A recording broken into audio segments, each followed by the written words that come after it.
Doctor Pinaki Bhattacharya, সাংবাদিক Ilias, professor Salimullah খান, সাংবাদিক কনক সরওয়ার, তারা জনগণকে সংগঠিত করেছে। এই ধরনের ব্যক্তিরা যারা বিপ্লবকে সংগঠিত করার জন্য, জনগণকে সুসংগঠিত করার জন্য ভূমিকা রেখেছেন, এই ধরনের ব্যক্তিদের নিয়ে গঠিত হলে আমরা আরো আশ্বস্ত হতাম। আসসালামু আলাইকুম ওয়া রাহমাতুল্লাহ। দর্শক, অবশেষে অন্তর্বর্তী সরকারের উপদেষ্টা মণ্ডলীতে নিয়োগ পাচ্ছেন পিনাকি চট্টোপাধ্যায়, কনক সরওয়ার এবং সাংবাদিক ইলিয়াস হোসেন ও অধ্যাপক কলিমুল্লাহ স্যার। এর ভিতরে অধ্যাপক কলিমুল্লাহ স্যারকে রাষ্ট্রপতি হিসাবে নিয়োগ দেওয়া হবে। দর্শক, এই নিয়ে বিস্তারিত একটা ভিডিও আমাদের মাঝে আছে, আসুন আমরা সেই ভিডিওটি দেখে আসি, পরবর্তীতে আমরা কিছু কথা বলবো। প্রফেসর ইউনূস, তাকে পতিত সরকার অনেক হেনস্থা করেছে, সুতরাং তিনি একটি বিপ্লবী সরকারের নেতৃত্ব দিতে যাচ্ছেন। তার এই অভিজ্ঞতা অতীতে ছিল না, তিনি ছিলেন বেসিক্যালি শিক্ষক। এই আন্দোলনের বিপ্লবে সরাসরি অংশগ্রহণ করেছেন আইনমন্ত্রী জনাব আসিফ নজরুল, বারবার নির্যাতিত হয়েছেন আরেকজন উপদেষ্টা আদিলুর রহমান। বাকি যারা উপদেষ্টা আছেন তারা দেশের কৃতি সন্তান, কিন্তু অনেকের মধ্যে বিপ্লবী চরিত্র নাই। এদের কেউ কেউ হাসিনা সরকারের পৃষ্ঠপোষকতায় ছিলেন, হাসিনা সরকারকে সমর্থনও দিয়েছেন। আমরা এই মুহূর্তে আর এসব তিক্ততা দেখতে চাই না।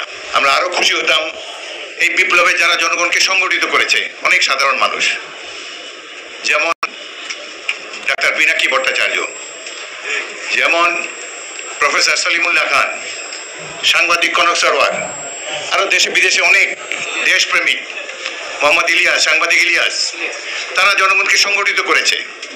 তারা পরিবার পরিজন সহ নিগৃহীত হয়েছে এদের হাতে। এই ধরনের ব্যক্তিরা যারা বিপ্লবকে সংগঠিত করার জন্য, জনগণকে সুসংগঠিত করার জন্য ভূমিকা রেখেছেন, এই ধরনের ব্যক্তিদের নিয়ে গঠিত হলে আমরা আরো আশ্বস্ত হতাম। এই সরকার আরো ছাত্রদেরকে নেওয়া হোক। বৈষম্য বিরোধী ছাত্র আন্দোলনে যারা জীবন বিপন্ন করে ত্যাগ তিতিক্ষার বিনিময়ে এই সরকারের পতন ঘটিয়েছে, তাদেরকে নিয়ে গঠিত হোক সরকার।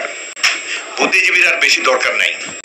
আমাদের দেশে ভালো বুদ্ধিজীবী আছে, আরেক শ্রেণীর বুদ্ধিজীবী আছেন, তারা সকল সংকটের সময় মুখ বন্ধ করে ঘরে বসে থাকেন, কিন্তু বিজয় অর্জনের পর ক্যামেরার সামনে সবার আগে এসে উপস্থিত হন।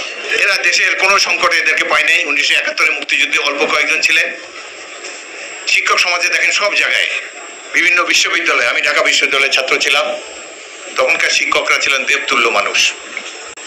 এখন শিক্ষকদের মধ্যে অনেক দুর্বৃত্ত আছে যাদের শিক্ষক হওয়ার একাডেমিক যোগ্যতা নাই।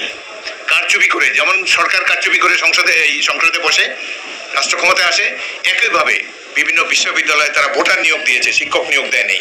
দলবাড়ি করার জন্য অযোগ্য, অশিক্ষিত, স্বল্প শিক্ষিত মানুষকে, যাদের শুধু সার্টিফিকেট আছে, জ্ঞানগম্যি নাই, তারা বিভিন্ন শিক্ষক নেতা সেজে বসেছেন। এই সরকারকে আমরা সময় দিতে চাই। বিএনপির পক্ষ থেকে আমাদের মহাসচিব, শীর্ষ নেতা তারেক রহমান, অন্যরাও বলেছেন আমরা এই সরকারকে সময় দিতে চাই, তবে একটা যৌক্তিক সময় আমরা দিতে চাই। এই দেশে তো গণতন্ত্রকে পুনঃপ্রতিষ্ঠিত করতে হবে। গণতন্ত্রকে প্রতিষ্ঠিত করতে হলে নির্বাচনের কোনো বিকল্প নাই। অতি অল্প সময়ের মধ্যে আপনারা অবিলম্বে রোডম্যাপ ঘোষণা করুন এবং একটা যৌক্তিক সময়ে একটি নির্বাচন দিয়ে জনগণের প্রতিনিধিদেরকে রাষ্ট্রের দায়িত্বভার গ্রহণ করার সুযোগ করে দিন। এটাই আমরা চাই। রোডম্যাপ ঘোষণা করতে কোনো আপত্তি থাকার কথা নয়। আরেকটি কথা প্রধান উপদেষ্টা বলেছেন, তাকে ছাত্ররা নিয়োগ দিয়েছেন, তাকে দেশবাসী নিয়োগ দিয়েছে।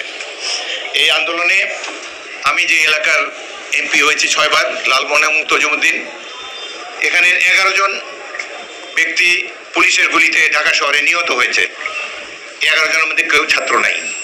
এরা অধিকাংশই শ্রমিক, ব্যবসায়ী, রাজনৈতিক কর্মী। সুতরাং ছাত্রদেরকে অবশ্যই সাধুবাদ দিই। তাদের ত্যাগের বিনিময়ে এরা দেশ থেকে পালিয়ে যেতে বাধ্য হয়েছে, কিন্তু সারা দেশবাসী এই আন্দোলনে অংশগ্রহণ করেছে। ছাত্রদের সাথে সাথে ছাত্রদের পিতামাতারাও রাস্তায় ছিল। অতীতে এই ধরনের দৃশ্য কখনো আমরা দেখিনি। এটি হলো বিপ্লব। যারা কেবল বইতে পড়েছেন বিপ্লব, ভাগ্যবান আপনারা, এই বিপ্লব রাজপথে দেখতে পেয়েছেন। দর্শক, স্বৈরাচারী শেখ হাসিনাকে এবং ছাত্র জনতাকে বিপ্লবী করে তোলার পিছনে অনেক বড় ভূমিকা রয়েছে এই 4 জন ব্যক্তির। অতএব এই 4 জন ব্যক্তিকে অন্তর্বর্তী সরকারের উপদেষ্টা হিসাবে নিয়োগ দেওয়া প্রয়োজন। আপনারা বিএনপি নেতা মেজর হাফেজের বক্তব্য শুনেছেন, তিনি দাবি জানাচ্ছেন এই 4 জন ব্যক্তিকে অন্তর্বর্তী সরকারের হিসাবে নিয়োগ দিলে আমরা খুশি হতাম, তিনি দাবি জানাচ্ছেন। আপনাদের কি মতামত অবশ্যই কমেন্ট বক্সে কমেন্ট করে জানাবেন। এবং 4 জন ব্যক্তির ভিতরে একজনকে রাষ্ট্রপতি হিসাবে নিয়োগ দেওয়া প্রয়োজন, কারণ বর্তমান যে রাষ্ট্রপতি শাহাবুদ্দিন চুপ্পু, সে কিন্তু আসলে আওয়ামী লীগের দালাল। আওয়ামী লীগের আমলে সে অনেক লুটপাট এবং অনেক গুম হত্যার সাথে জড়িত। তাকে সরিয়ে দিয়ে এই 4 জনকে নিয়োগ দিয়ে যে কোনো 4 জনের ভিতরে একজনকে রাষ্ট্রপতি হিসাবে নিয়োগ দিলে সবচেয়ে ভালো হয়। আপনাদের এই ব্যাপারে মতামত থাকলে অবশ্যই কমেন্ট বক্সে কমেন্ট করে জানাবেন এবং ভিডিওটি শেয়ার করে অন্যকে দেখার সুযোগ করে দিবেন। আসসালামু আলাইকুম ওয়া রাহমাতুল্লাহি ওয়া বারাকাতুহু।